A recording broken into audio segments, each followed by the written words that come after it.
So this is my reading, commentary, and reflection on the Platonic dialogue of the Statesman. This is part 13 of this series, and I'd like to get right into this.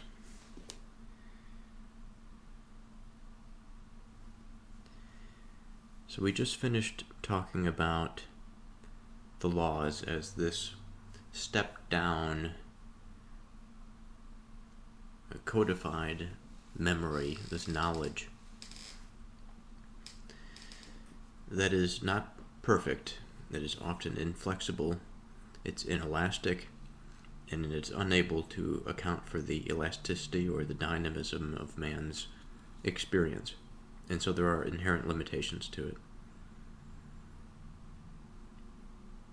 There is this idea of the expert and the idea of the constitution, which in the case of the expert we have something that, or a person that is more embodies the intuitive side of the living law, let's say. The individual that prescribes his rules by the observation that he sees, and once this cherished ruler perishes, or perhaps the institutions that surround him, whatever the case might be, once these end and the next generation takes up the mantle, what we have is this step down. That's where we get the written laws that are based on what was. But as time goes on and things change, the written laws at the time do not necessarily maintain the requisite spirit to govern the society effectively, as is the case in the time of the expert statesman. Now, of course, there's some nuance here, because it's not as though laws are bad in and of themselves. They provide profound order, stability, and structure. But much like the establishment of laws in the first place as a necessity to maintain a level of order, and even in the early stages, I would say a degree of creativity that sort of facilitates it.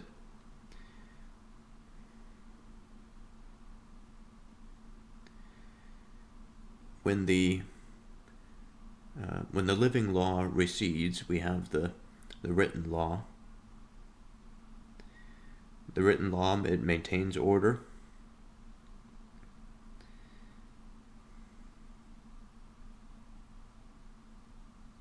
It preserves a degree of that memory for which the living law had provided us.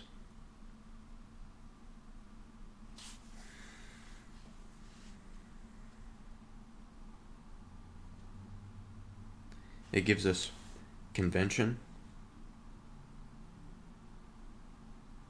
but it's monological and fixed. So while it's regular in that sense and reliable, it is also resistant to change. But on the logical side of things, the living law, the living reason, it is the reason that speaks and adjusts. It's dialogical. It's situational.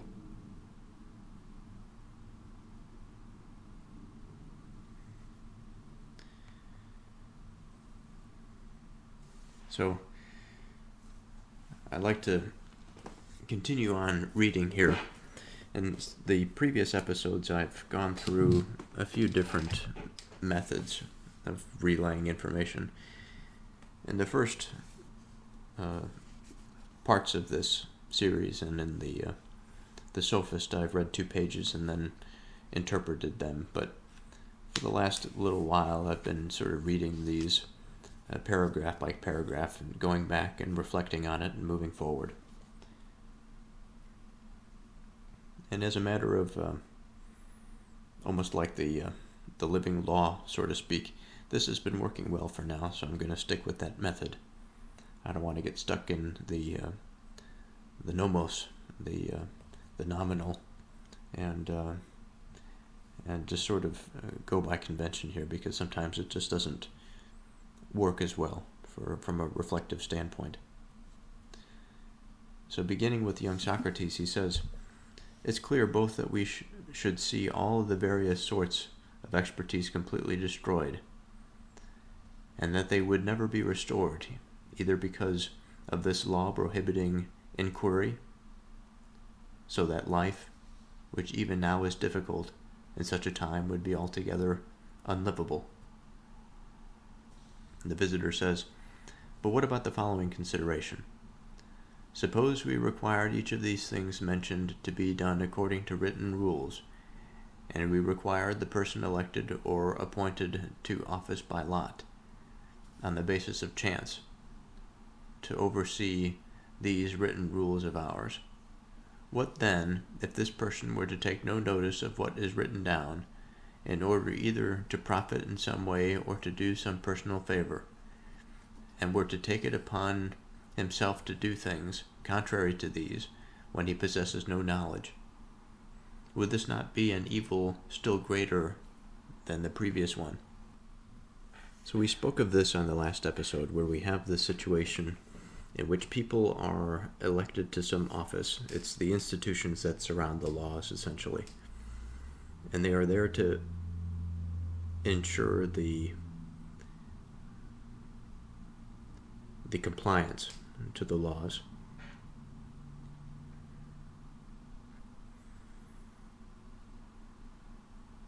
And the danger is that people who are not necessarily acquainted with the expertise of those for whom the law governs, any changes that they might make in the governance of those identities, will cause some necessary limitations, unforeseen consequences. And what we see here is on one hand, the step down, which is the law itself, the step down from the living law.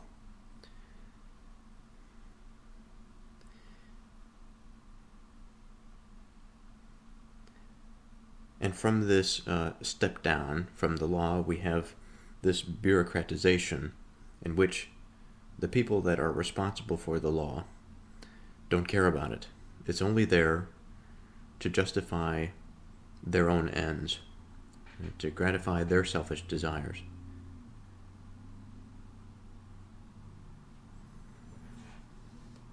He says again, "What then if this person were to take no notice of what is written down, in order either to profit in some way or to do some personal favor, and were to take it upon himself to do different things, contrary to these, when he possesses no knowledge?"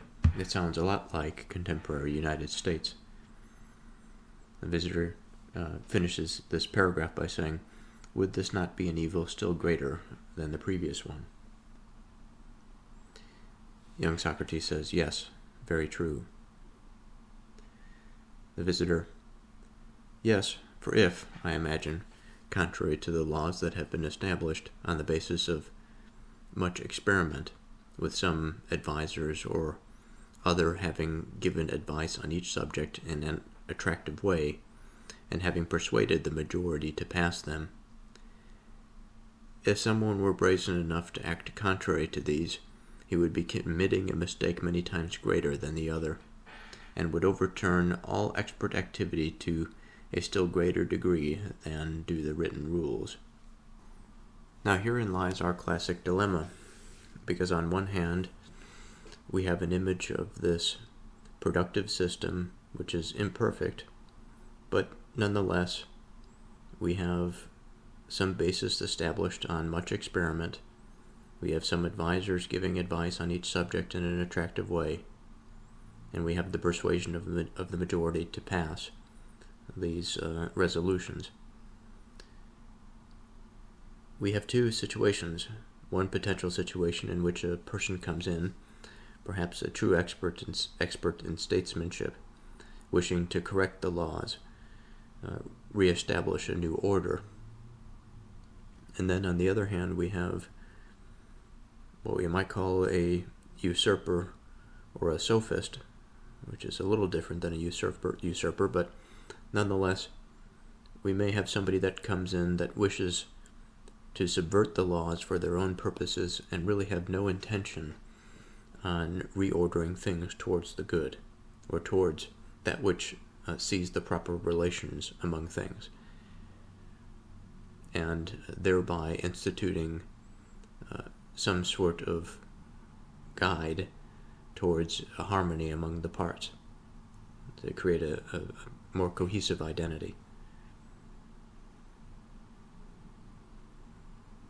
And we are asked to consider now the former.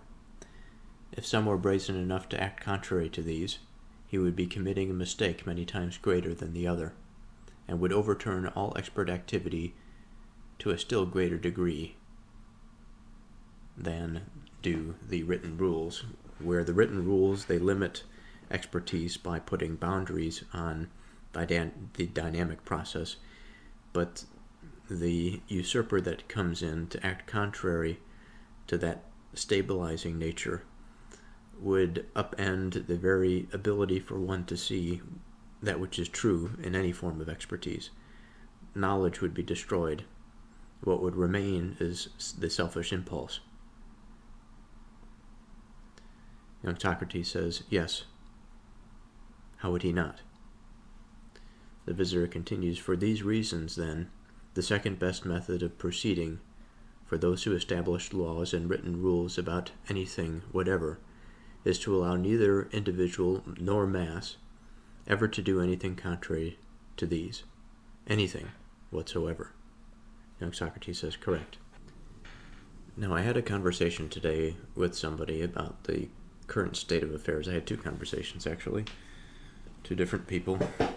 Similar topic. It was about the immigration dilemma in the country. More specifically about the operations of ICE and the various authorities.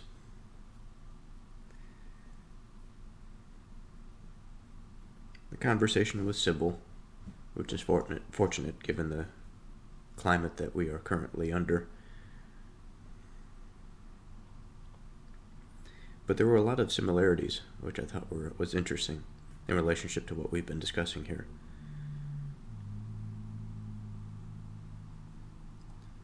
What comes to mind is the identity of nation,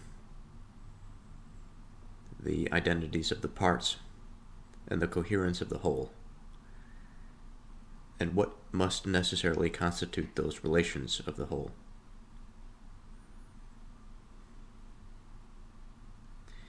And while some may feel for those that are of a poor material circumstance, or who may be treated harshly by the governing body, it is difficult to argue against the necessity for which a governing body must preserve or is responsible for preserving its own identity, especially in an era of nominal identity itself. The structure is already loose.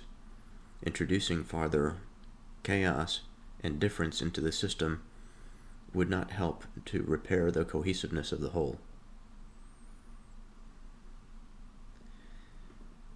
And much like these laws, there's a particular condition that seems to be placed on this series of affairs. And that condition is dependent on circumstance. It is something that must be thought of dynamically. And as we spoke of the statesman or of the king as the living law, and then that which has come down to us being that written law,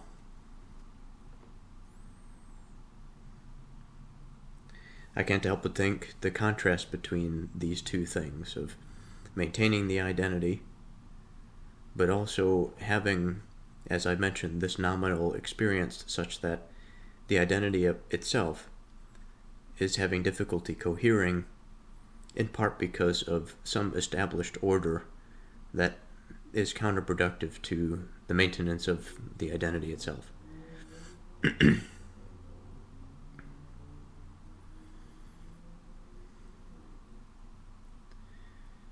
And I think there's another way to see it. And we could say that the identity itself is under threat by different principalities within it, different parts within it. One may vie for the majority, and the difficulty here is that one majority is so vastly different from another that it is dangerous for the identity because of the antagonism of the parts. And such a revolution it would need in order to reconcile the two parts to principles that are higher than that which they currently seek.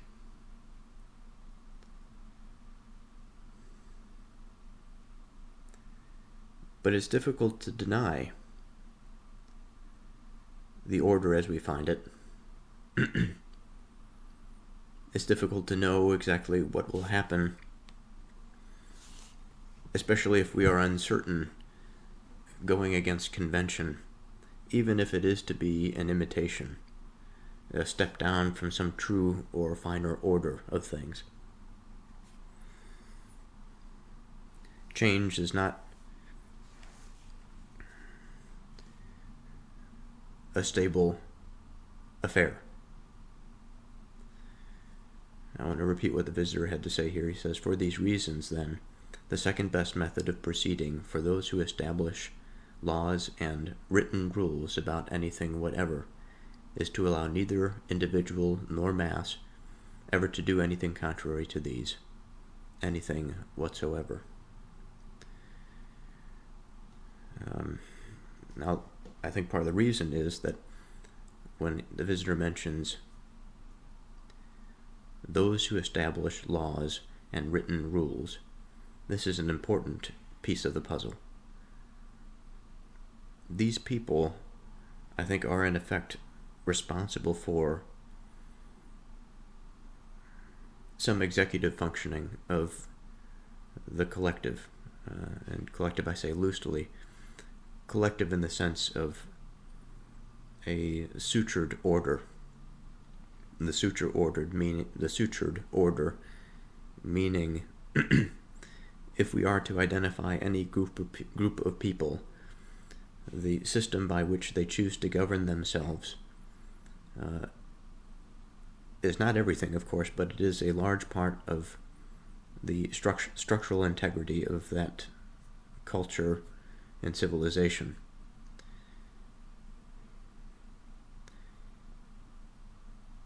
And by such observations, I think it is an interesting thing also to consider that, unlike the body, where the spine is quite a structural thing, it is not something that has its own agency per se. And we can speak of the cells and all of this sort of thing, but it is a structural... maybe I shouldn't be so free to say that it doesn't have agency, but what I mean to say is that it is there in a manner that is less dynamic than in the case of the human society, in which the backbone, if we are to call or make the rough equivalent to that of the laws, despite there being this is, I think, something that I have to work through. On one hand, I wish to say that the spine of human society, as it is equivalent to law, is more dynamic than the spine of the body. But at the same time, we have this idea that the laws are quite static, that they are sort of similar to static and resistant to change, that they are quite similar to that of the spine and the body. that they provide this structure and order precisely because they are resistant to change. And we've already discussed how this can vary depending on the age, the relations, and many factors that go into this. Some laws can be more agreeable and harmonious to the overall integrity and coherence of the parts, and some may be a bit more antagonistic. And I think that there can be all sort of levels, all sort of gradations in this imagistic frame. The visitor continues and he says, well, imitations of the truth of each and everything would be these, wouldn't they? The things issuing from those who know, which have been written down so far as they can be. Now here I go back to our analogy of the spine, of the spinal column as this structural element.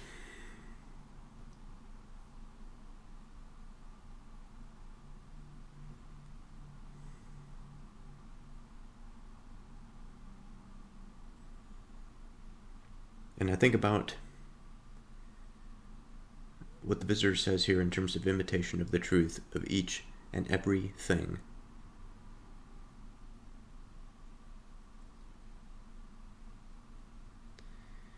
And as far as I can tell, he's referring to the previous comment about the laws and those who write them being at the forefront of those who would wish to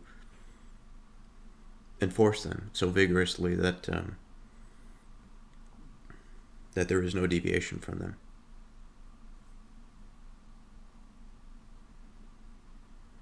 And that these laws are issued from some form of expertise. And as I think about our analogy, I think about a structure that maintains its purpose.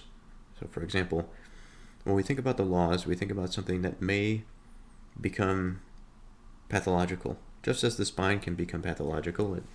The spine ages and it submits to decay and to death. I think that there's a natural process to the identity of states and principalities as well, but this death, there's a scale here. I think we can get into it later, but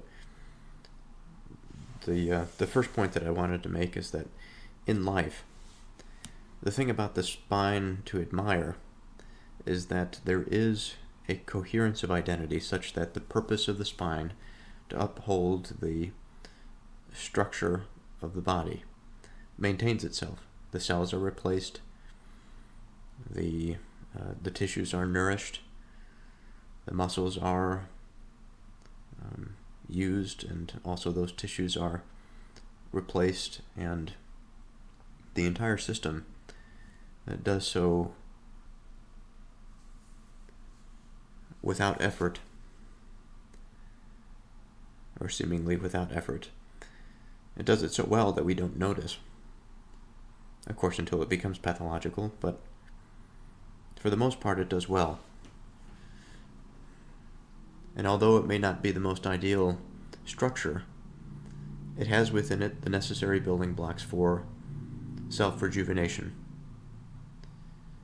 And it never really deviates from its own purpose. And so I have to wonder here, this dynamism of statehood, some of which the developments in the modern sense were not seen in the ancient world, but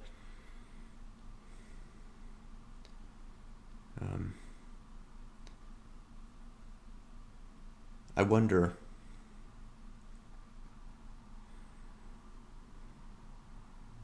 at this structural relation. In the modern context, we have a beautiful system, though it is failing, of course. It is diseased. It is on its way out. I think there are many reasons for that, but There's a certain beauty and a certain spirit that can be identified with it. And I struggle to find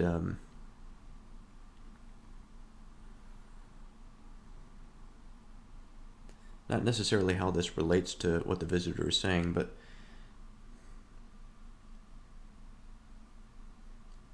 I struggle to, on one hand, to see how this form of stateliness that the visitor desires, this perfect constitution, I wonder about its existence in the first instance.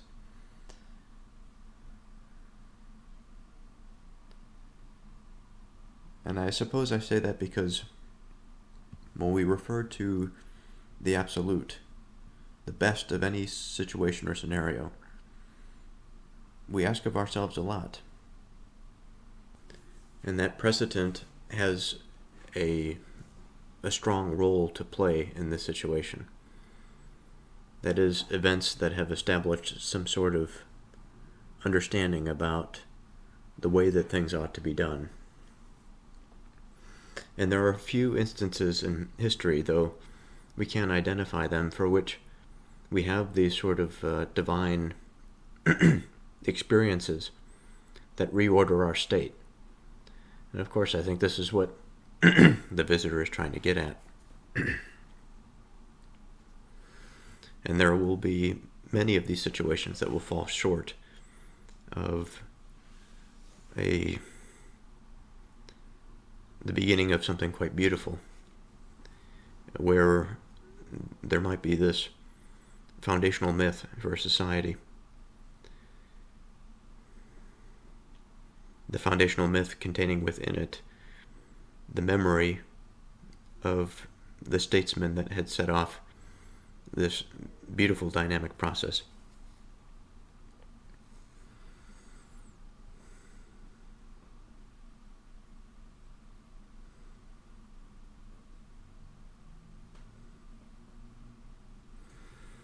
Now, as far as pathology is concerned, and mutation, the spine can find itself in various forms of decay.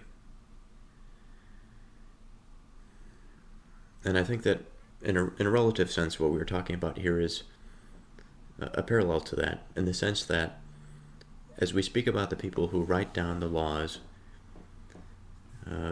being imitators, we think how age has an effect on the body, and how eventually the arthritis will cause us pain. It will cause us to move differently, and by this, participate differently with our surroundings and with others.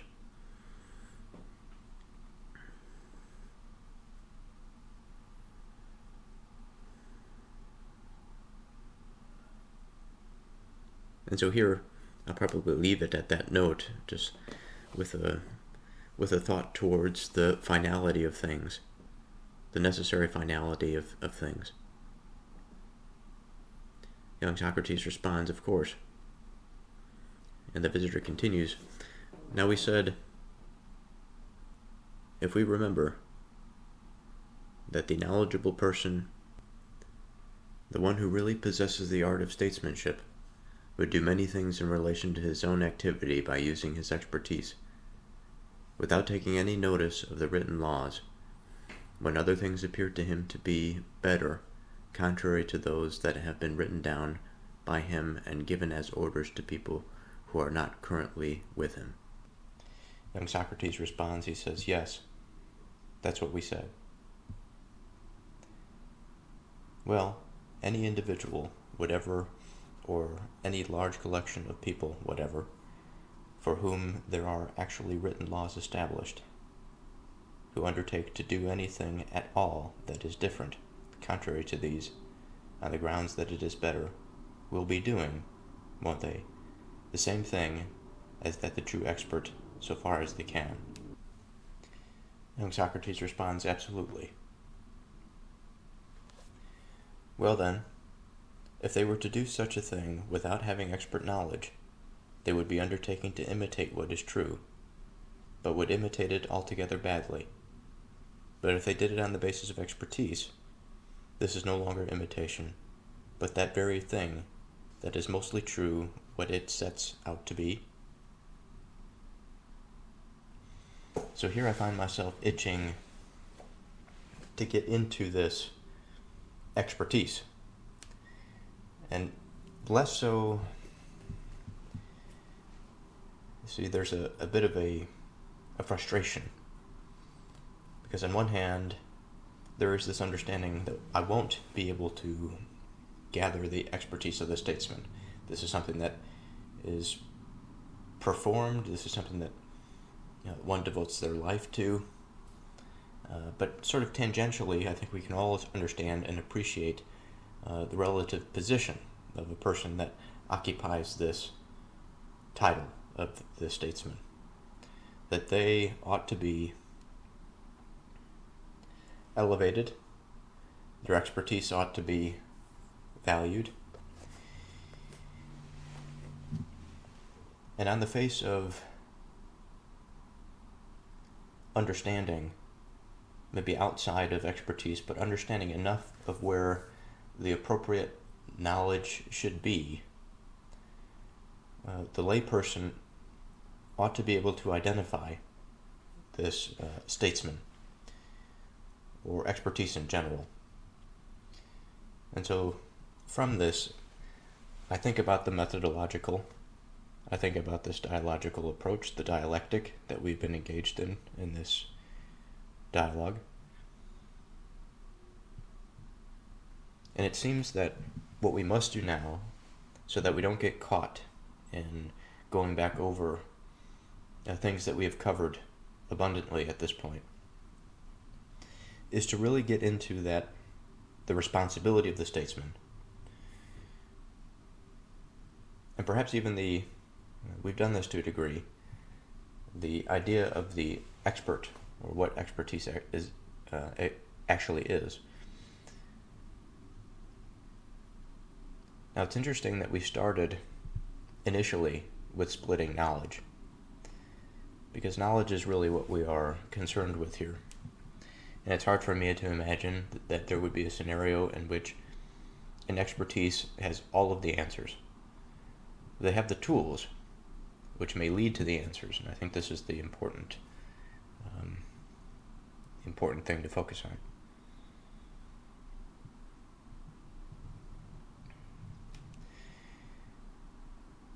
So let's think for a moment about this, what I've been calling to various degrees as sort of a step down process or experience. That there are these vertical layers of knowing and of understanding. At the highest layer of understanding, we have sort of a divine principle that understands true relation and the change among relations fully, without any gaps. And we have perhaps a step down from this, the formal domain through which many of the things that we can come to identify and center our efforts on, like the purity of expertise, for example, or the constitution of something. Perhaps we could put axioms up into that territory. Sometimes it's hard to say, but in this realm there are these foundational forms and concepts that have a purity of identity, and they are highly resistant to change, not because they are statically being, perhaps, but because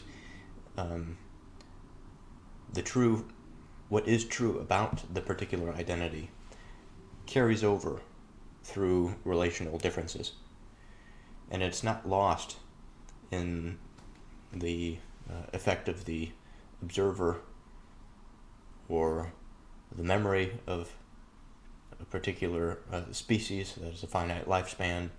It is not degraded by the superficial pleasures. It is maintained sort of in an eternal state, although some details may shift as it moves through reality. Now, I'm hoping that this somewhat makes sense. I think there's an abundant territory here to play around with, because while it may not be 100% accurate in the way that I'm conceptualizing this, I think it at least provides this image of what's higher, the qualities of what are higher, versus what we are going to come to now is the qualities of what is a bit lower. And as we go down this staircase, what we come to see is the erosion of identity, the confusion of identity into difference. We see the loss of memory, and by this loss of memory there is what appears to be, or as the visitor describes, an imitation or a type of performance, a vision of that which is, as one looks at a map, that the map exceedingly to a less and less degree falls outside of true representation, so that eventually what one appears to be looking at, the map, has no close relationship to the territory. And because of that, even in our conceptual frames, we are unable to see the environment or the landscape accurately, leading to much confusion. So I'd like to go over the etymology of the word imitation. From Latin we have imitare, meaning to copy, represent, mimic, or emulate. In the Proto-Indo-European root we have, again, the meaning to copy or to follow. Now, what ChatGPT seems to say here is that as it progressed in its meaningful evolution, it progressed from the Latin imitare, passive in form but active in meaning, suggesting a dual nature of imitation, a receptive reflection that also acts. It carried the sense not only of reproducing the appearance of something, but also of participating in its essence or behavior. So there's an important distinction between that appearance and essence. Appearance can be quite deceiving, such that, much like a car, for example, if all you have is the rough skeleton of the car, the wheels are still there, the metallic frame is there, and the panels on all the doors and everything and around the car are present, windows are there. But when you open up the hood, there's no engine. When you go inside the car, all of the electronics are only buttons and don't lead anywhere.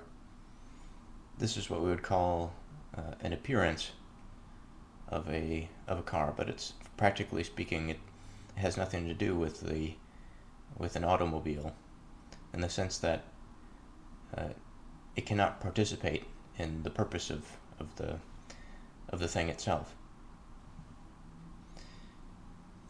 And so this imitation is a poor imitation, but it is an imitation nonetheless.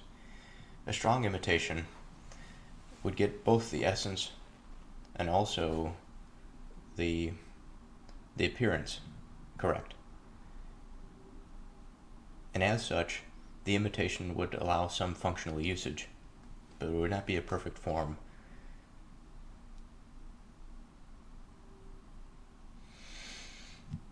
Now we continue. Young Socrates says, "I completely agree, I think."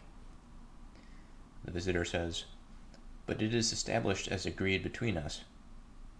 We agreed to it before, at any rate, that no large collection of people is capable of acquiring any sort of expertise whatever.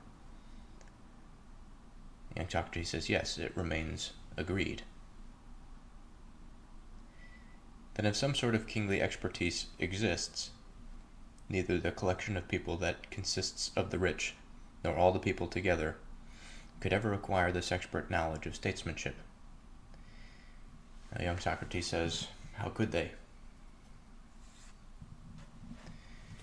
The requirement then, as it seems, for all constitutions of this sort, if they are going to produce a good imitation of that true constitution of one man ruling with expertise, so far as they can, is that, given that they have their laws, they must never do anything contrary to what is written or to ancestral customs.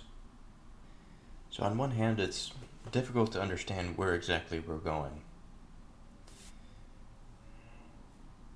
This form of the expert is still elusive. It doesn't occupy that certainty of mind for which we can easily identify where he is. I think up to this point we understand to a degree about how he might act in a society, the strings and the levers that he might pull. This concept of the collective versus the individual and the participation of each is interesting. So we have this idea that expertise in the form that we are considering, that of the expert, of the king, let's say, or of the statesman, but specifically of the king, that this sort of expertise is not something that can be had by a collective, that it's only something that can be developed by one person. Now, I'm not sure what to think about that, but if we are to assume that it is true, we have to ask ourselves, well, in what cases, or how, in various cases, would this play out?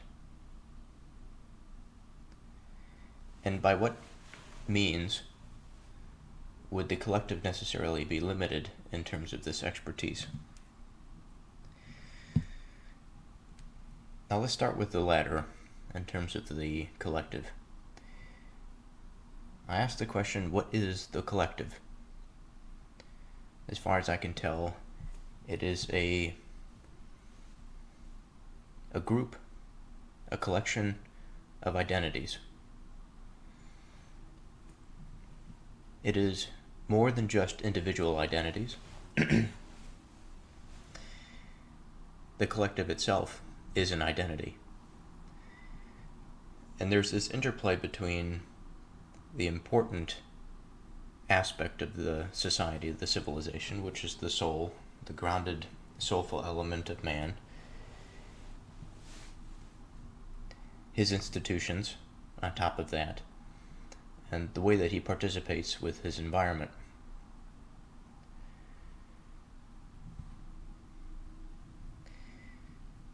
And among all these interactions, among all of the things that we can classify or label as a thing, as something that has being or has identity, both material and spiritual,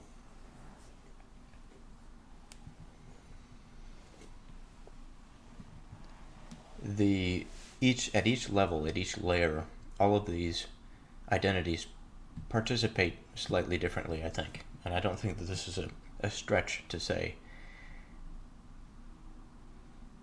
But there is a relationship between all of these layers. So for example, when I say that there is a different participation, we are speaking exactly of what the visitor is saying here, such that the collective is unable to form a type of understanding that the individual would be able to gather. And so what is the type of understanding then that the collective would lack that the individual could possibly possess? I think in order to get there, we have to reflect on the fact or the idea that the identities as they exist, whether they be an institutional identity, an individual identity, or a general collective identity, we have to speak about the way in which the spirit is moved. Now, in terms of the collective, we have a principled identity that is formed of many subservient parts, of course. We have this in all systems, it would seem. There are simpler elements that participate in some purpose, in some order to produce the identity that is above it. Maybe produce isn't the right word, but participate in might be a better word. So they all participate in a larger identity. And now, the larger identity, I pause for a moment here because it's hard to think outside of the human context and to have some sort of continuous, harmonious connection to that which is in general. As far as the human being is concerned, as I think about myself, and I think about the care that I express for the lower orders that participate in my being, there's a general sense in which there is care for the body.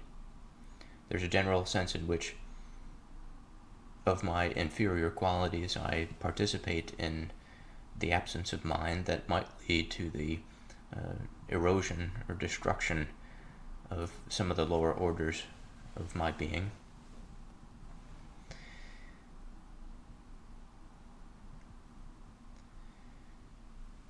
And as I think about myself participating at a higher level than, let's say, the various cells of my body, or even of the various substantial collectives within my body,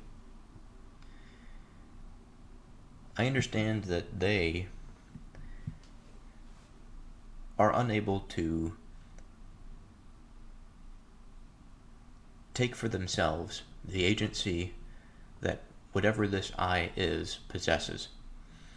And I know that this I, this self, this identity, is formed by the participation of its parts. Now, in the same way, I think of simpler things. I think about this chess piece that I have in front of me. It's a pawn. It's a metal pawn, the gold plating over it. And there are plenty of atoms within this material. All of these atoms participate in its being. They come together to form a particular shape, has a particular weight to it. And of course, the principled identity itself, the pawn, is a product of man's desire and of his interest. So the identity itself is participating in man's project, which is interesting. But nonetheless, getting back to the visitor and what might be implied here when he is saying that the collective cannot learn this type of expertise or any sort of expertise, he says. I think what we're talking about here is a mixture or the inability to mix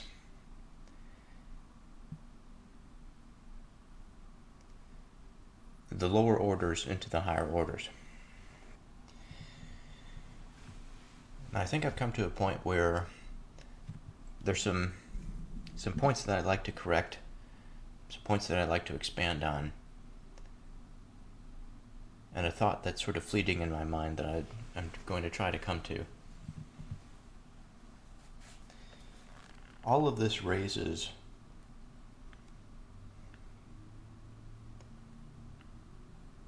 thoughts of the possibility of participation among the levels. Now, I said as a principal reason that the collective can't learn the expertise is that there are natural limitations to their descent into the lower order. That the collective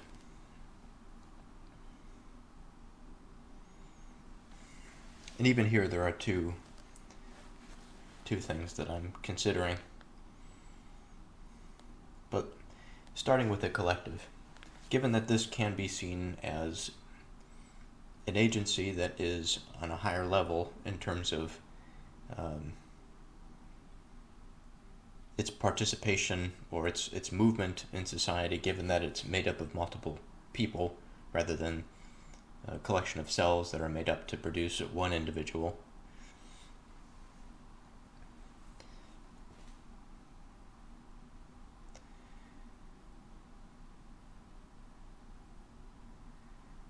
I have to wonder at this possibility, or the inability, as I've mentioned, of a lower order participating in a higher order in the way of expertise. And I think that there's a subtlety here that I've missed. I think it is possible for this participation to occur. But the way in which it happens must be unique. It must happen in a way that retains the harmony and coherence of the whole.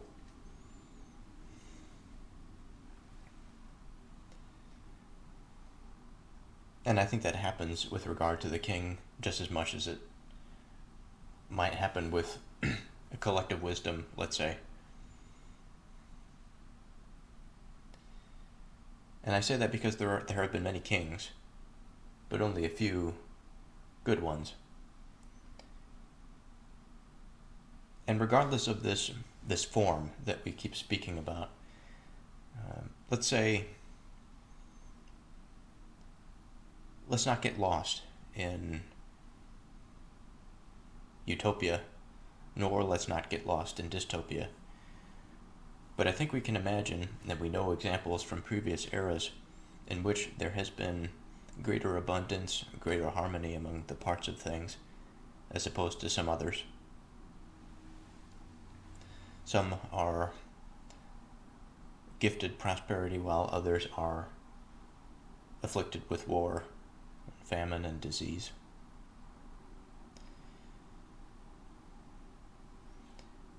Now, good governance, I have to imagine, follows somewhat of a similar trajectory or parallel, in the sense that as far as a person's mind is able to grasp the various components and the interweaving, this warp and woof that we've spoken of the weaver, there will be certain periods for which one man is able to orient the parts in such a way that provide for what seems like a maximal harmony, and thereby promoting a harmonious expression of the collective and of the individuals that occupy it.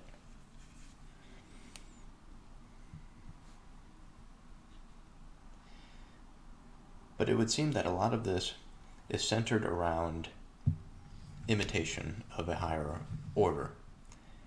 And all the way at the top, we have this divine logos, which is the ultimate ordering principle.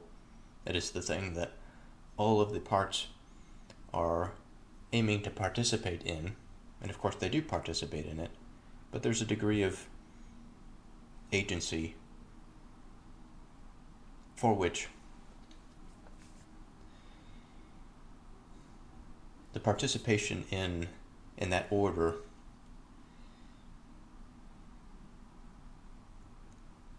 is not guaranteed in a certain respect, or it is, but it may not be realized. This is where I struggle a little bit, and I have to think more on this, because I think this is an important part of Platonic philosophy, but also in the Bible. There are many, many recurring themes of this graduated structure.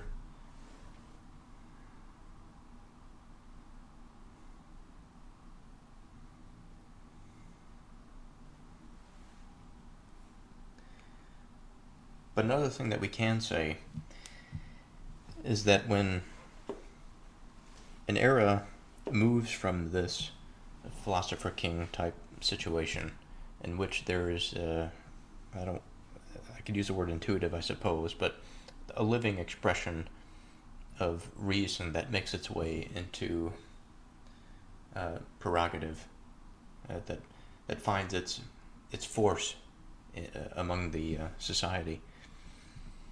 And as it moves into the period of laws, for which, as they move farther and farther away from that wise counselor that had established such a strong and stable order to begin with, what is created is a vessel. It is a vessel of experience, and it's moving through time.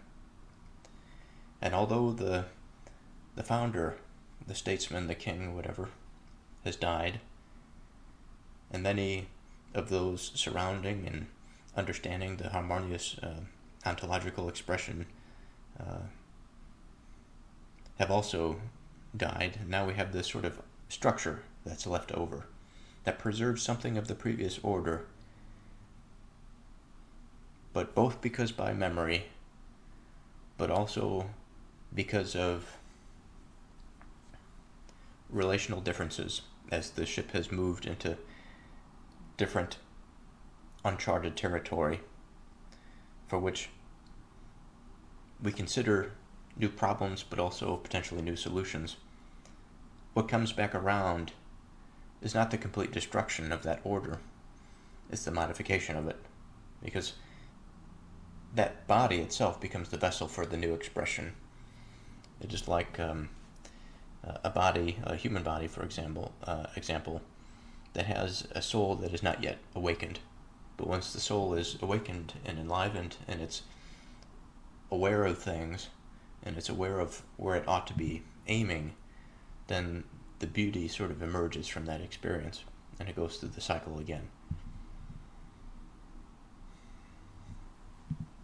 So the visitor says, the requirement then, as it seems, for all constitutions of this sort, if they are going to produce a good imitation of that true constitution of one man ruling with expertise, so far as they can, is that, given that they have their laws, they must never do anything contrary to what is written or to ancestral customs.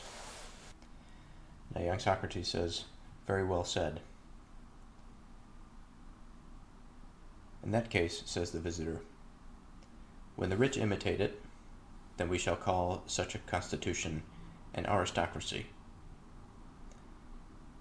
When they take no notice of the laws, we shall call it an oligarchy. So I think this is an important time to stop, at least from my own understanding of the definition of aristocracy and oligarchy, is that the implication is that within the aristocratic expression of things, the nobility is preserved, and that there is, however imperfect, a desire to maintain tradition and order, custom, based on the kingly wisdom of the prior order. Now, I get caught up in the good and bads of things. There's a little bit of both that can be found everywhere, and I think it's easy to get lost in that confused state. For in the aristocracy, just as much as the oligarchy, there can be that situation for which the aristocrats are not faithful to those for whom they are meant to serve. I think of Mary Queen of Scots in this particular situation, because she had many cards against her. Of course, she had a strong upbringing and education in France, but she was from a different society. When she became Queen of Scotland by hereditary right, she came with her a religion that was antagonistic to the underlying Scottish principality. And at that time, of course, in Scotland, the Reformation was in full swing.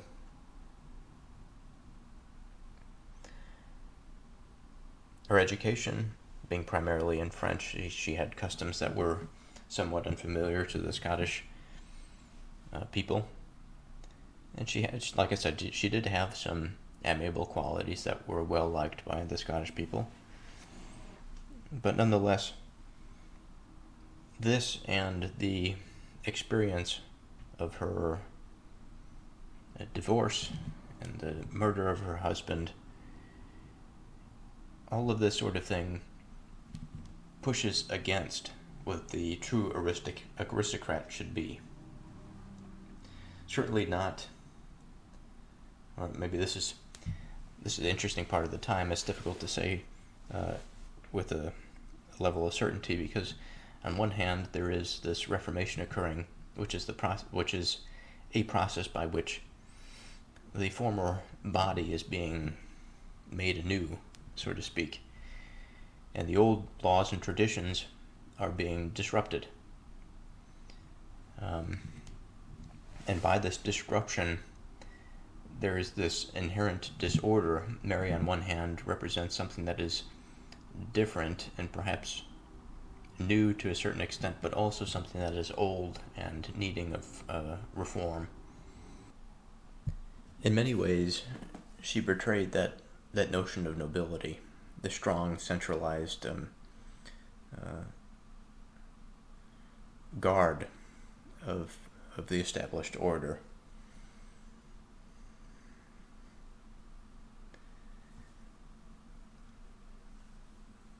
And I pause a little bit here because of all of the contradiction that's rife within our histories, and how difficult it can all be to place together.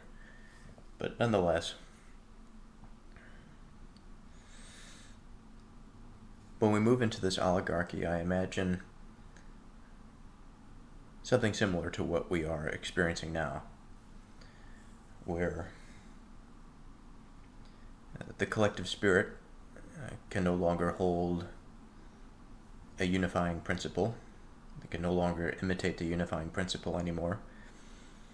And so as such, these various unifying principles have propped up and have taken the market. They have provided the multitude with employment, and there has been a profound shift in the order ontologically already, and it's going to change quite a bit just coming up here, but already it has changed quite a bit. And as a result of this, the system is not very effective anymore. And there are multiple areas in which this pops up.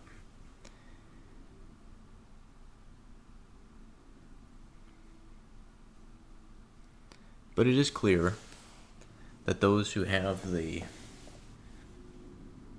authority, that have the wealth, well, maybe not the wealth, but they have the potential, the possibility for growth. They have the probabilistic market forces behind them, and a lot of potential energy. They're able to skirt past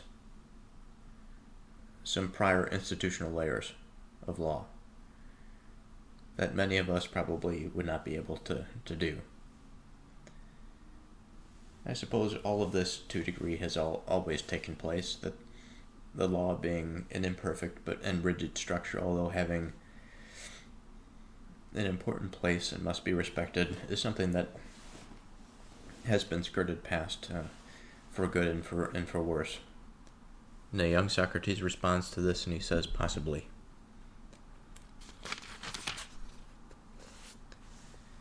The visitor.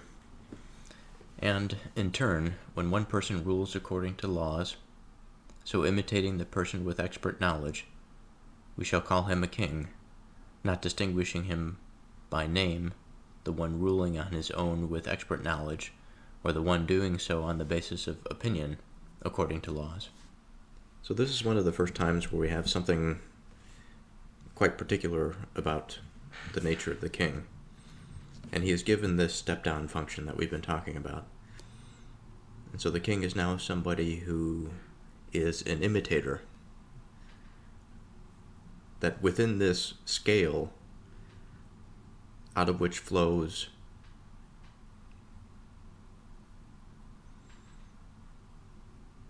order and stability from the system, there too, by the various gradations, we can identify the king as this sort of imposter. But much like with the laws, I think we can get a bit carried away. We get caught in this trap of potential pure form, and we forget what we are creatures of.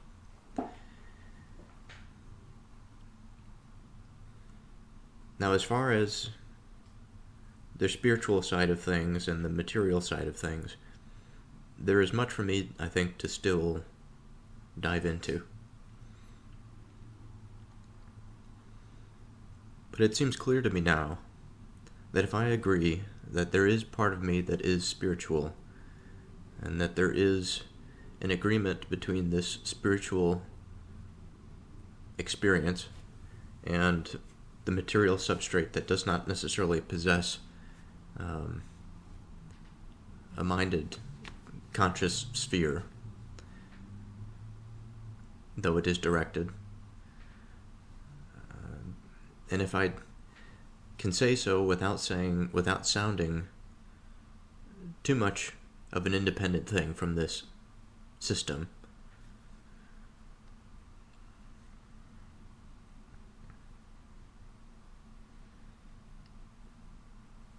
I would say that my experience being a step down of this broader structure, this broader order that we are involved in, it's often quite difficult to see. And seeing, I think, implies a lot. If the pattern is to be everywhere around us, that we are parts of this pattern, and we participate in this broader purpose,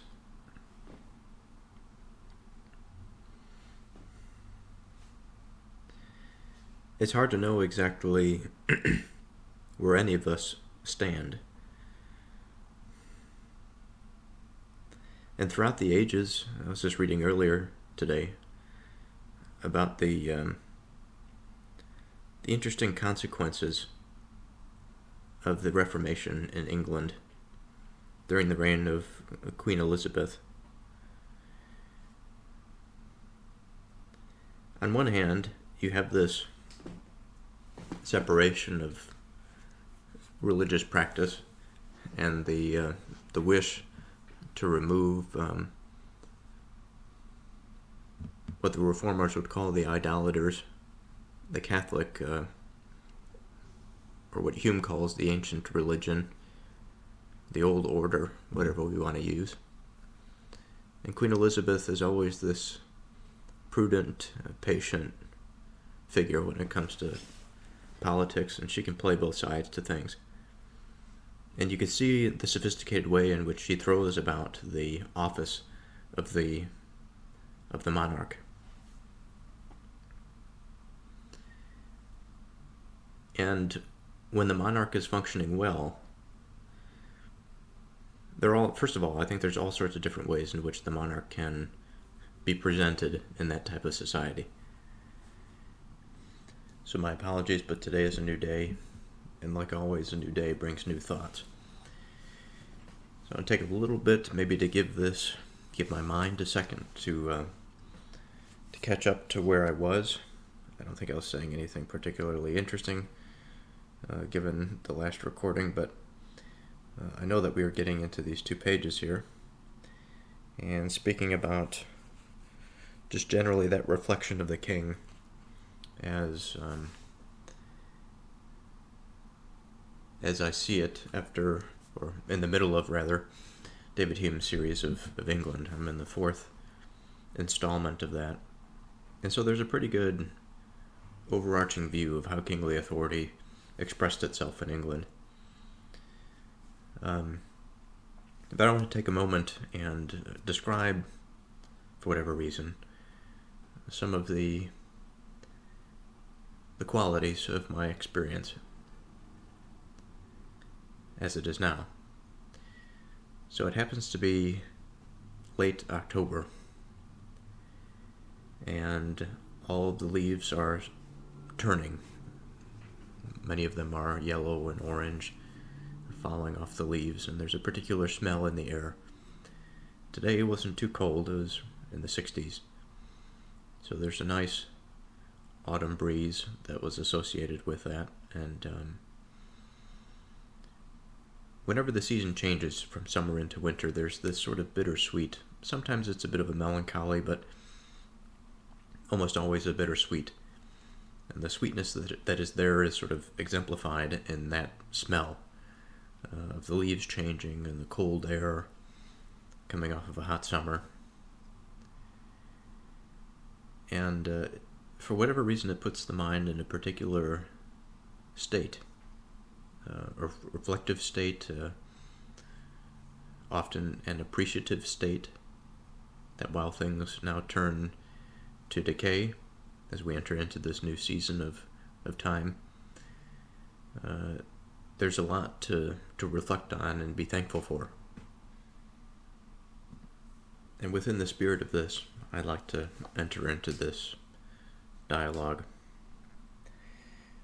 Okay, so getting back to the king.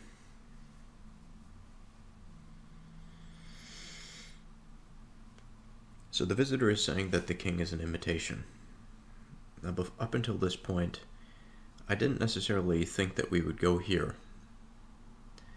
I certainly felt that the king would have been different than the statesman, but I suppose that this is his descriptive landscape and territory, so he can have a rough definition how he chooses, but all the same,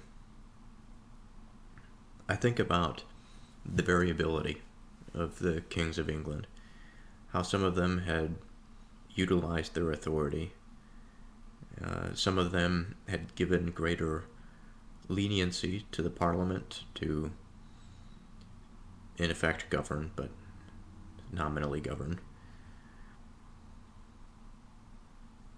Some kings made parliament sort of a pure subject, and that their decrees, the kingly prerogative, was equivalent to law.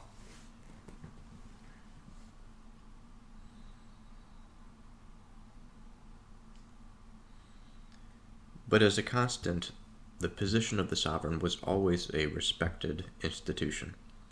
Now, there had been kings disposed throughout history, the people upset and rebellious against certain kings. Others,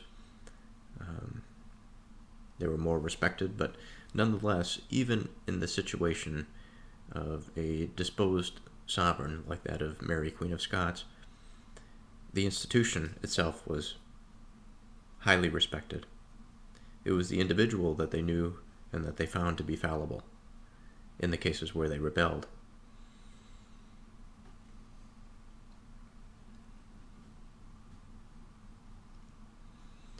So again, the visitor says, and in turn, when one person rules according to laws, so imitating the person with expert knowledge, we shall call him a king. not distinguishing by name the one ruling on his own with expert knowledge, or the one doing so on the basis of opinion, according to laws. So I think one important takeaway from what I had mentioned before about the kings and how they could be variable in their approach to governance, but the position, the authority, was always respected.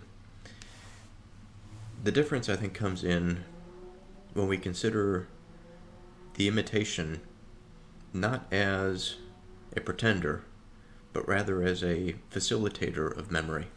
The better they are at facilitating the memory of the laws, of implementing laws that are established by precedent, but perhaps who knows what the situation might be, but modified, adjusted, such that what has been established in the past retains the spirit, in the sense that they want to avoid particular things from happening. That's why they have a law, to establish some structure and order. It's a supporting element in society. And the more prudent a king is, the better they are in terms of retrieving these and implementing them, establishing a greater memory of what has been learned. And this distinction now between the position and the authority and that of true knowledge, I think, shines all the more. Because the position matters. But what matters more so, especially in the case of the visitor, is the epistemology. It's the knowledge that a particular ruler possesses. And when we say that the king is an imitator, again, he is not a pretender, he's not a sophist, but he is meant to bring what has been given him and to facilitate flourishing on those grounds, and to encounter new problems through the lens of what he has been given, through the laws that he has been given. It doesn't mean that nothing new will happen, doesn't mean that there will be no change, or that because there is a monarch that everything is going to stay stagnant. It just means that the order that he upholds has a strong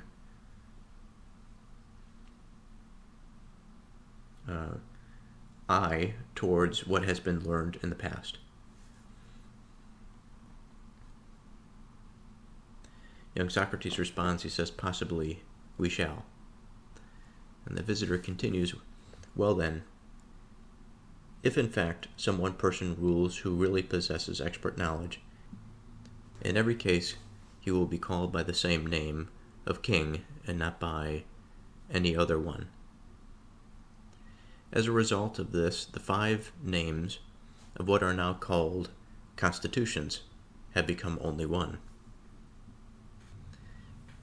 An interesting particular to bring up here, because on one hand, we just established that the king is the imitator, or a imitator, but on the other hand, there seems to be somewhat of a recognition that on the part of everybody who is paying attention, that when one person moves into this domain or responsibility and meets the qualifications of expert, then they're going to be called a king. So why then are we tasked with the former, with the indication that the king is a step down, that he is a imitator, where the statesman is the philosopher king? So there's a distinction here I still need to figure out. Unless it is the case that the statesman is independent of the office. And I think, actually, now that I say that, is probably true, because the statesman is the one that possesses expert knowledge. Now, if the king without expert knowledge is to maintain his position as he does, then he would not be called a statesman because he doesn't have expert knowledge, but he still has an important responsibility. But when he does have expert knowledge, he becomes this statesman, classic Platonic philosopher king.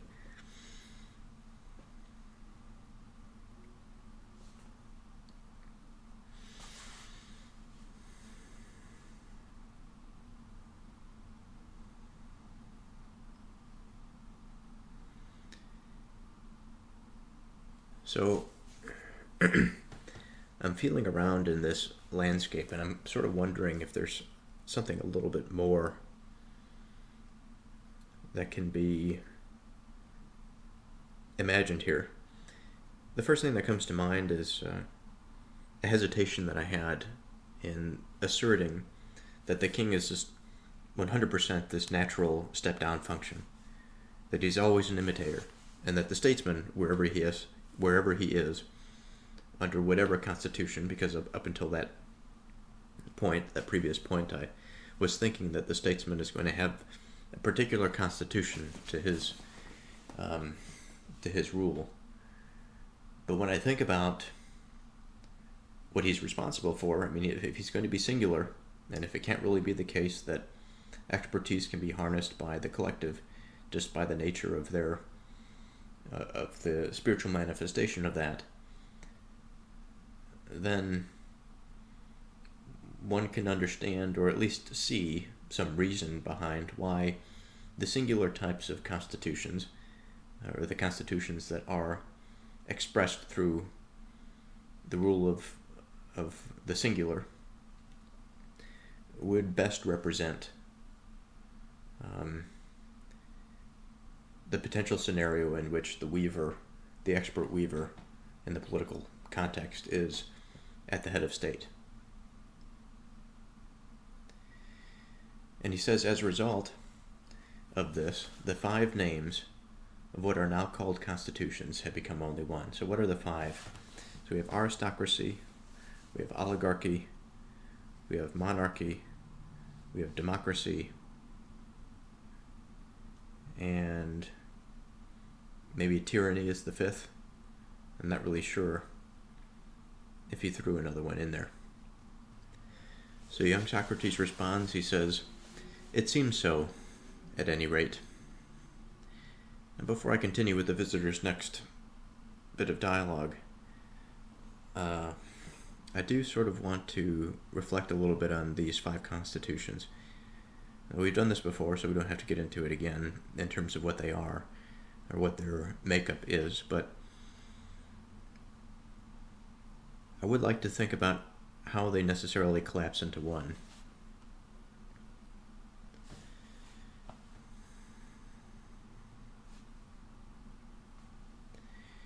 I suppose, in some respect, they all become one because of that potential problem that involves the collective having this expert knowledge, or the inability to possess it like the singular individual can.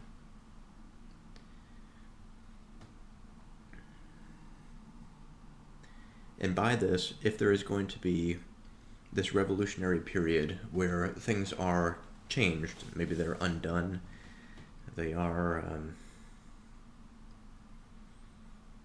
set right, where otherwise everything is going wrong.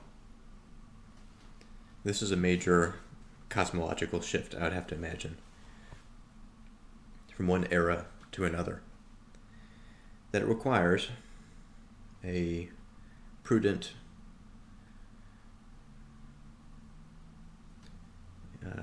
wise person at the helm to direct it. And this is something that would emerge, of course, regardless of what constitution we thought of, whether it be from the noble class, whether it be from those that have material prosperity, but have had, up until this point, really no interest in the affairs of the collective. And then there's the collective, as temperamental as they can be. All of this of course, there's this possibility of a singular individual having a massive impact, given this alignment of different factors.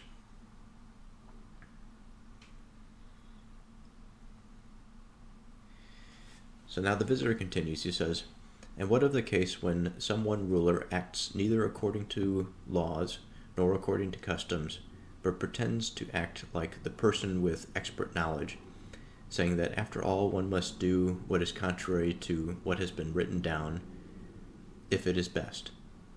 And there is some desire or other combined with ignorance controlling this imitation. Surely in those circumstances we must call every such person a tyrant." So it's good to have farther clarification on the definition of this tyrant, that they can have the best things at heart, but really don't have the competence necessary to make the changes. And there's an obvious danger here, because it's out of the hands of any one of us if we were to possess such a thing. It would have to be given, I think, to us by God.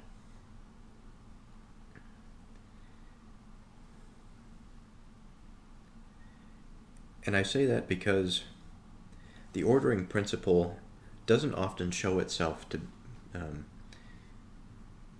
in such a way, with such convenience, that we can identify it 100% all the time. There are ways in which we can gain knowledge of what is good by experience and by what we've been taught. And we can witness select things happening throughout our lives that cause us to have a better appreciation for what the good is. But it's not as though we wake up every day and know 100% what the good is, both with regard to our behaviors, but also with regard to how we should sort of collectively orient.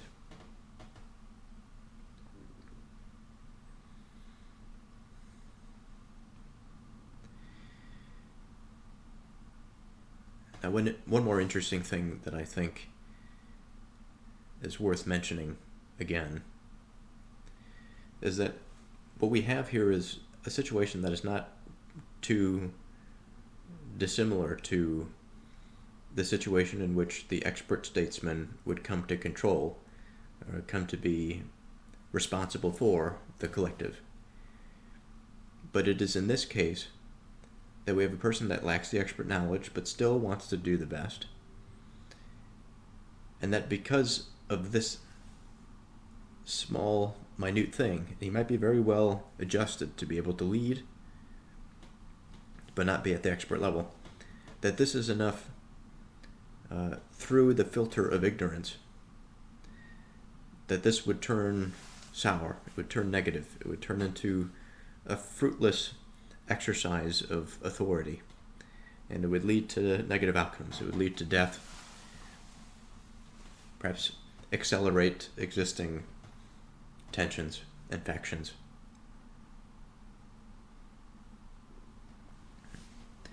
The visitor continues. He says, "Then it is in this way that the tyrant has come about.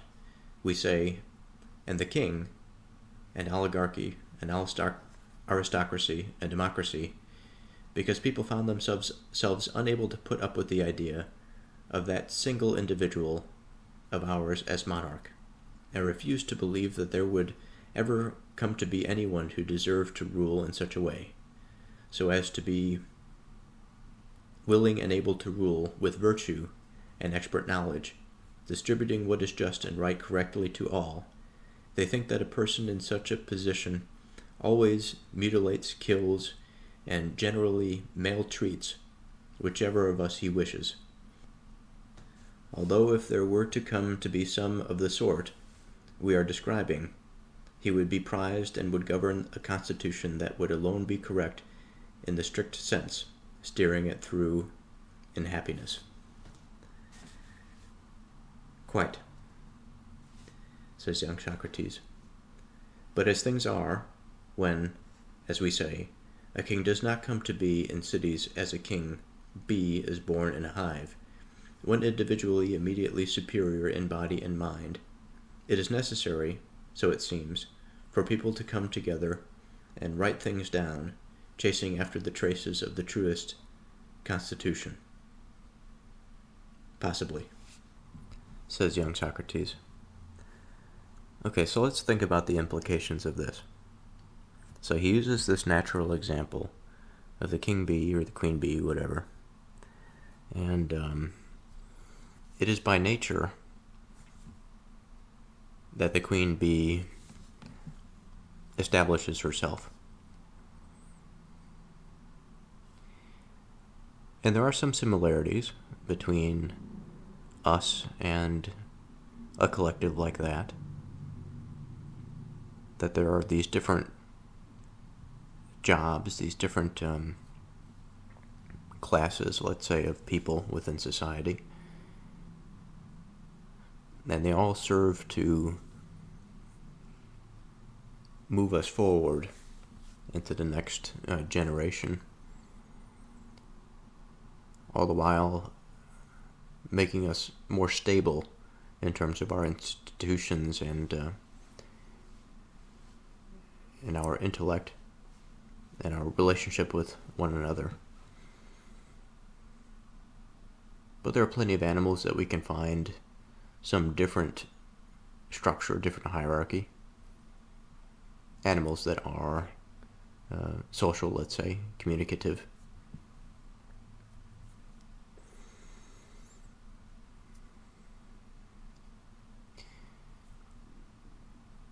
But I don't necessarily wish to say that this analogy is to be removed from consideration just because of the difference in the natural world. I do think that if we can draw a strong parallel here,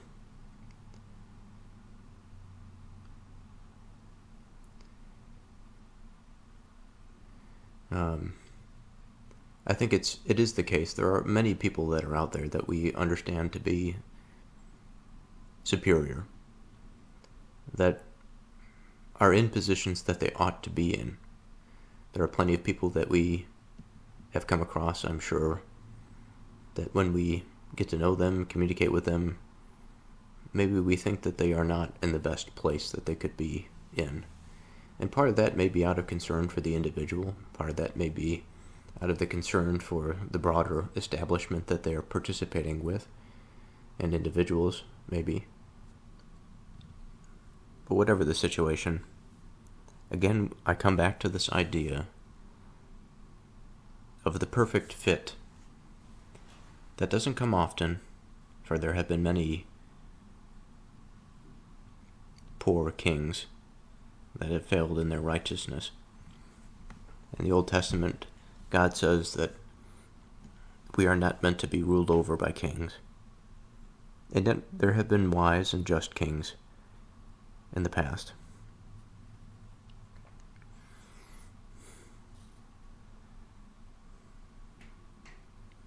It does not seem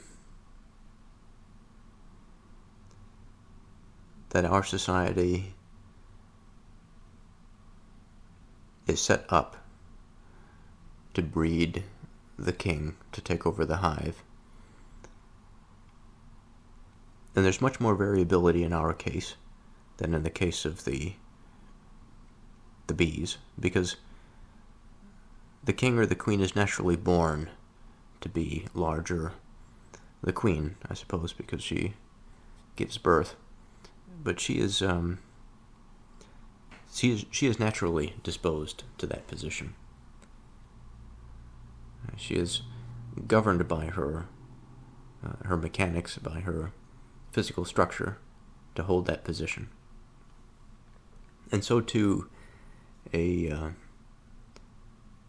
broader sense of collective agency on the part of that organism than in the case of man. That's not to say that it's not possible, but it's much more variable, I think, in our case.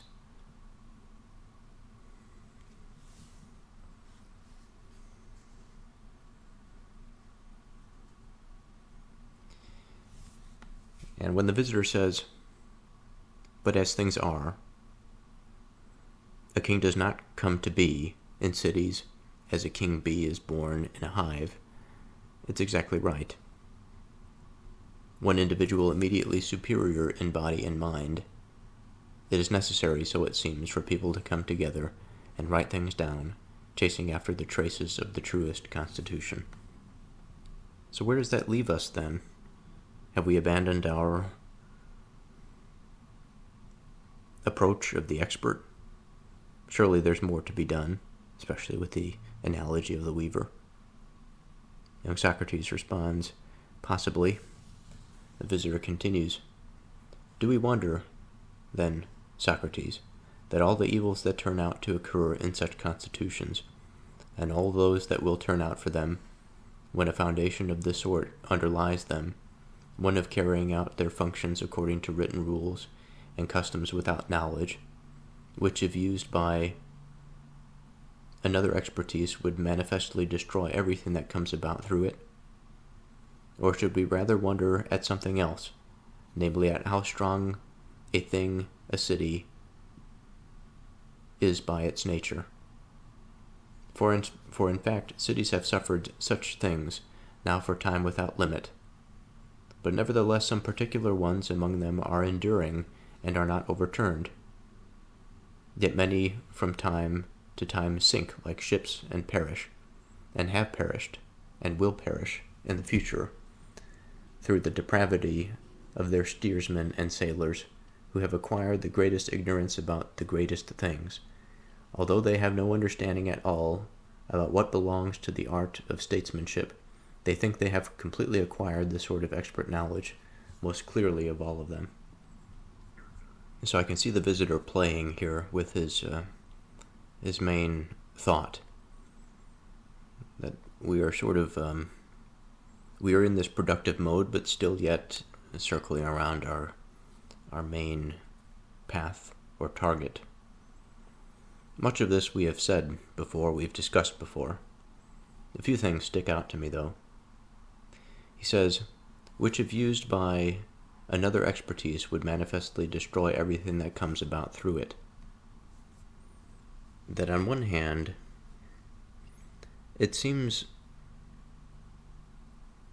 that there's a much broader conversation about the ways in which the information of the divine can come into us and through us, and through that filter of various knowledge, expertise, wickedness, justice, all of that we carry with us.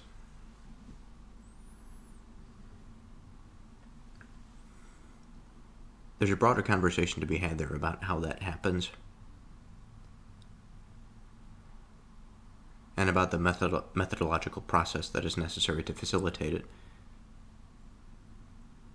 And I think even, and contrary to the visitor, where we might find some beauty is the way in which this has manifested in terms of the collective and self-governance, to a degree, of course, right? Because the institutions that have been made in the United States, although they are coming apart now, partially due to the fact that there have been bad actors to destroy it, but nonetheless, there have been profound periods of stability within the United States by this sort of collective representation. And as I'm speaking here, of course, we know that Athens is a democracy, not to the same degree, not to the same type as the United States, but there is this similar spirit that exists there.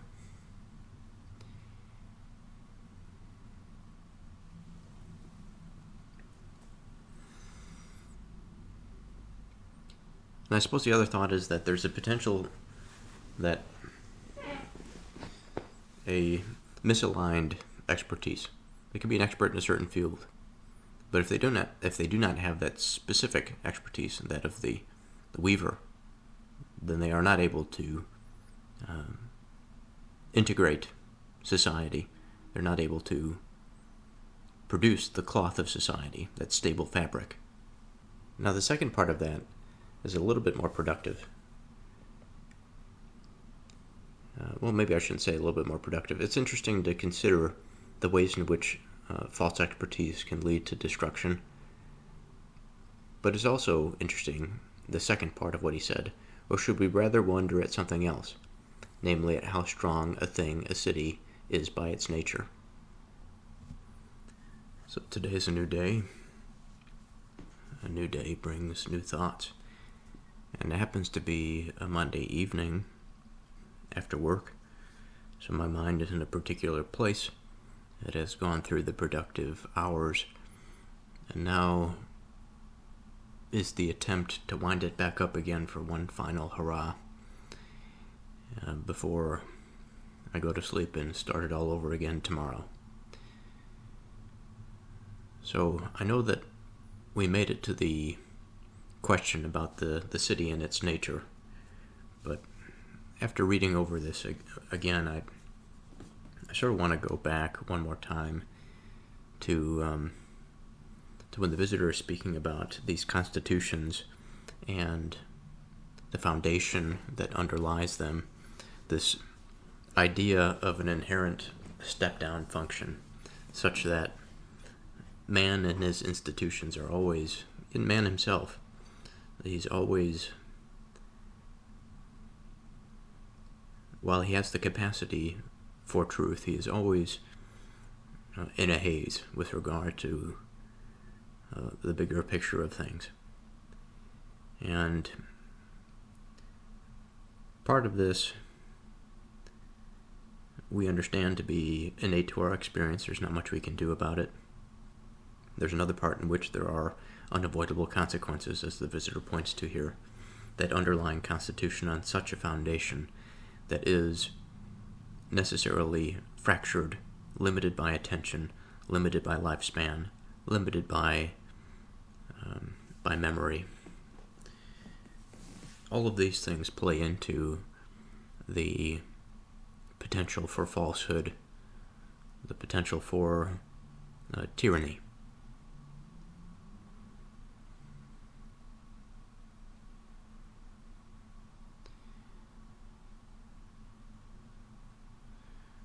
Do we wonder, he says, at all the evils that turn out to occur in such constitutions, and all those that will turn out for them when a foundation of this sort underlies them, one of carrying out their functions according to written rules and customs without knowledge? And oftentimes, even throughout my daily life, I question myself. I question my competency. I question my memories, my ability to attend in the current moment. And I often find this,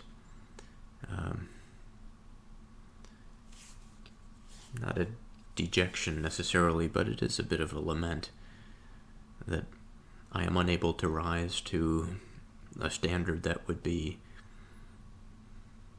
who knows, gratifying, pleasurable. I'm not really sure where the standard would rest. I probably would feel the same way. I'd want to know more, still sort of be hungry for things, but we are not gods, and we cannot turn ourselves into gods. Of course, it's not an excuse for stagnation, nor is it an excuse to stop developing tools. This era that we are entering into of artificial intelligence and the images that it will bring us, I think, are going to be astounding. But at the same time, as it has always been the case with us, but also with the intelligences that we create, they're not going to be God either. So we have to be well aware of the dangers that are in front of us as it relates to falsehood, and how that falsehood, however well-intentioned, can lead to destruction of various sorts. And I think that the implication when the visitor mentions the foundation is that the foundation is not stable, because it's constantly changing and shifting, partially due to concerns about memory, but also relationally, as identities shift in terms of their orientation or relation to one another, the what is expressed by their relationship is necessarily different. And that, I think, adds to the fundamental instability of foundations.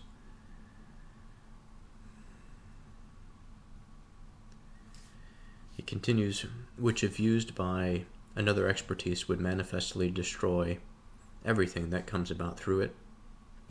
Or should we rather wonder at something else, namely at how strong a thing a city is by its nature?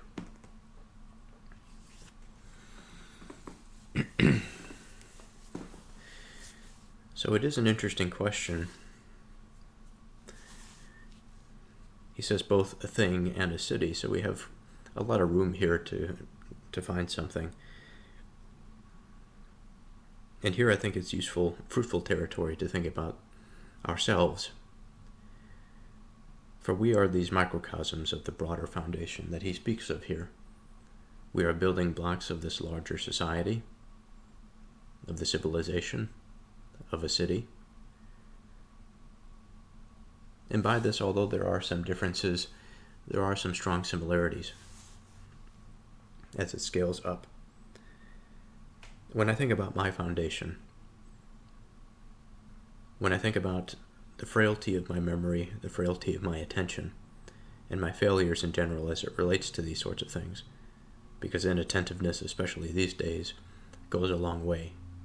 Inattentiveness in general goes a long way to destroying one's relationships and their expression of self, their relationship of self.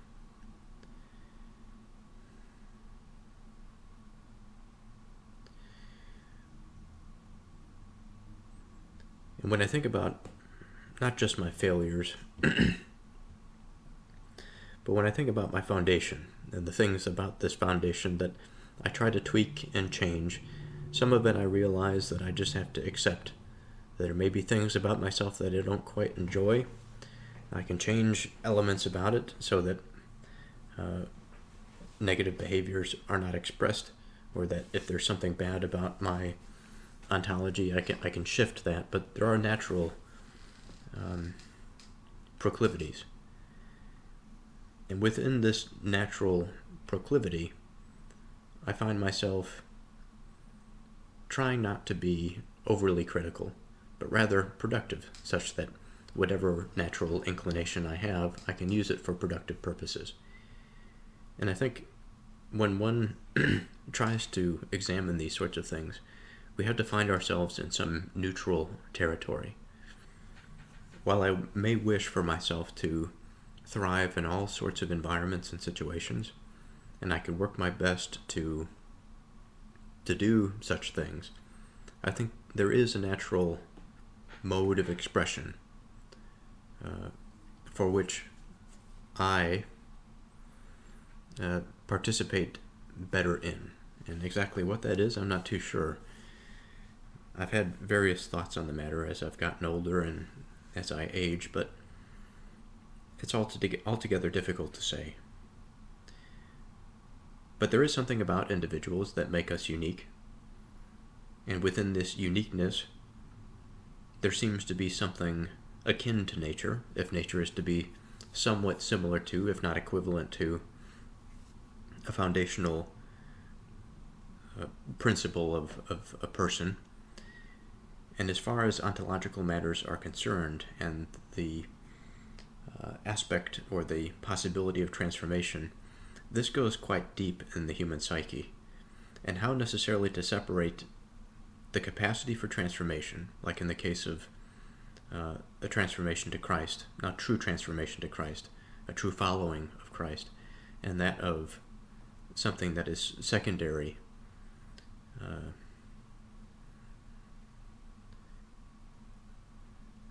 I think by that reflection we can imagine, at least superficially, how that can be true.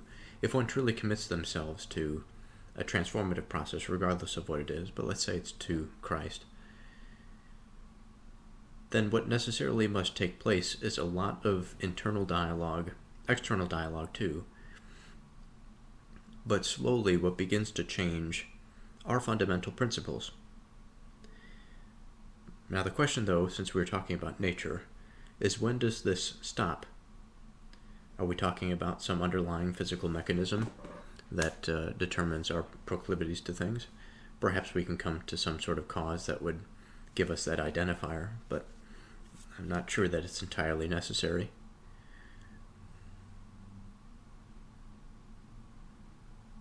One's nature. I sort of think about, in terms of a neuronal pathway, for example, I think of following the path of least resistance. Now, resistance in this case is a difficult thing because, as I mentioned with transformation, it can go quite deep. And the thing about transformation is that one must necessarily be willing to submit to that process or whatever it is, the teaching that they are going to be transformed by. If they don't, there's going to be a lot of resistance. And so there's a resistance in the sense of the will, and there's the resistance in the sense of that which is not identified or controlled by the will, that what I would be calling natural. The first question is, does that exist at all, or can we entirely change our disposition? Surely it is possible. I've experienced it in my own life that I can shift my desires for things. That at one time I found X excitable, but now, given experience and given self-reflection, I find X stagnant and not excitable, while now Y is. And in other situations, I have found myself unchanged. There's an aspect about my personality that is introverted, and that I don't naturally come to conversation very easily, even though during my working hours, all I do is communicate all day. And this exercises a part of my mind that is, I think, deficient, I would say naturally. And just as in nature, we can have an identity that may come to be, but has not yet been brought to that state of being. So, for example, a seed from a tree, it can fall to the ground and it can find itself into soil where it grows, or not, and the seed loses the productive potential.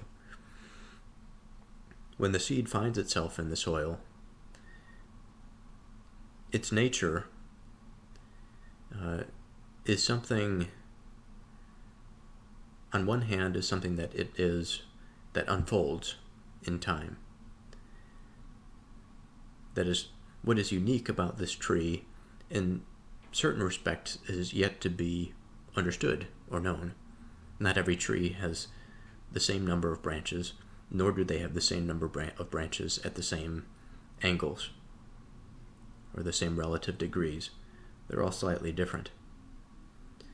And by the same token, I would say that there's another element, more fundamental perhaps, that within the seed itself, there contains this code that is specific to that thing. So if the seed falls off an oak tree, it'll be of its kind and not a maple tree, for example.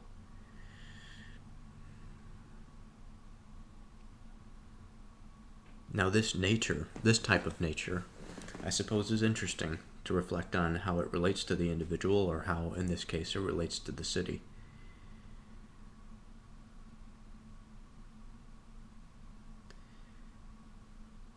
So I don't want to belabor this, but I do want to come down to a place where I think I need to do some work. And from my vantage point, I need to understand nature better as it relates to time. How does time change nature? And how does time have no effect on nature? It would seem that in the case of fundamental things,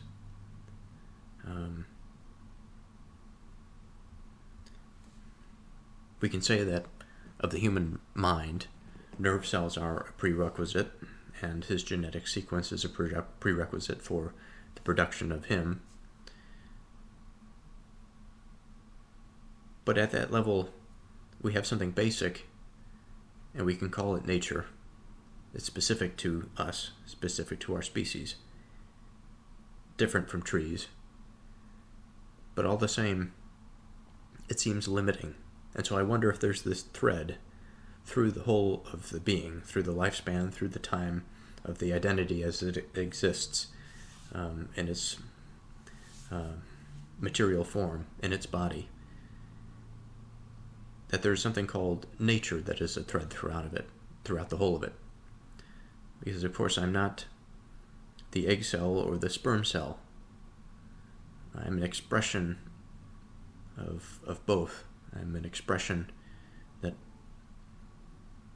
is continually unfolding, not only by my relationship to myself, but also my relationship to others. And so it's both, it seems, simultaneously a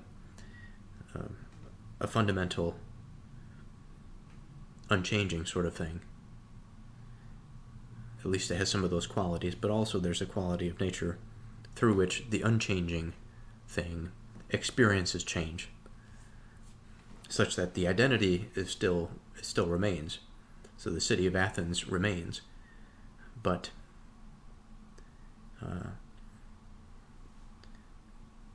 qualities or attributes change around it.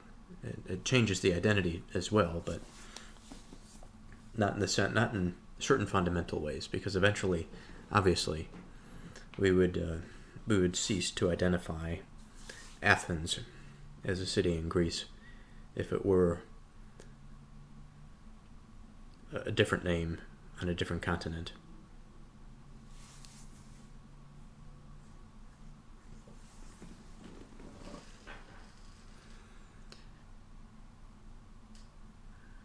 Or should we rather wonder at something else, namely at how strong a city, is by its nature?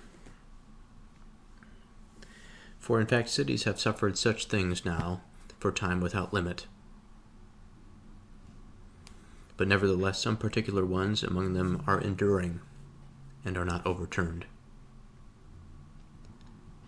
Yet many from time to time sink like ships and perish, and have perished, and will perish in the future through the depravity of their steersmen and sailors, who have acquired the greatest ignorance about the greatest things, although they have no understanding at all about what belongs to the art of statesmanship. They think they have completely acquired this sort of expert knowledge, most clearly of them all. Young Socrates says, very true. So which of these incorrect constitutions is least difficult to live with, given that they are all difficult, and which the heaviest to bear? Should we take a brief look at this, although a discussion of it will be a side issue in relation to the subject now set before us? And yet, at any rate, in general, perhaps everything that all of us do is for the sake of this sort of thing. We should certainly look at it. Well then, what you should say is that if there are three sorts of constitution, the same one is at the same time exceptionally difficult and easiest.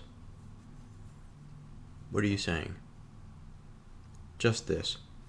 Monarchy, I'm saying, ruled by a few and ruled by many.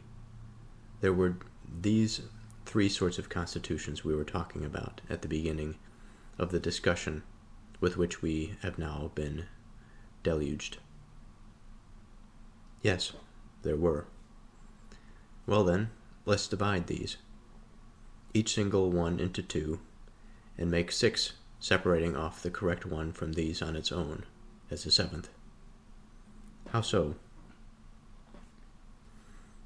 Out of monarchy, let's make kingly and tyrannical rule. Out of the sort that doesn't involve many, we said there was the auspiciously named aristocracy and oligarchy, while out of the sort that does involve many, there was democracy, which we then called single and put it down as such. But now in turn we must put this too down as double. How then? And dividing it by what criterion? By one that is no different from the other cases, even if its name, democracy, is now double.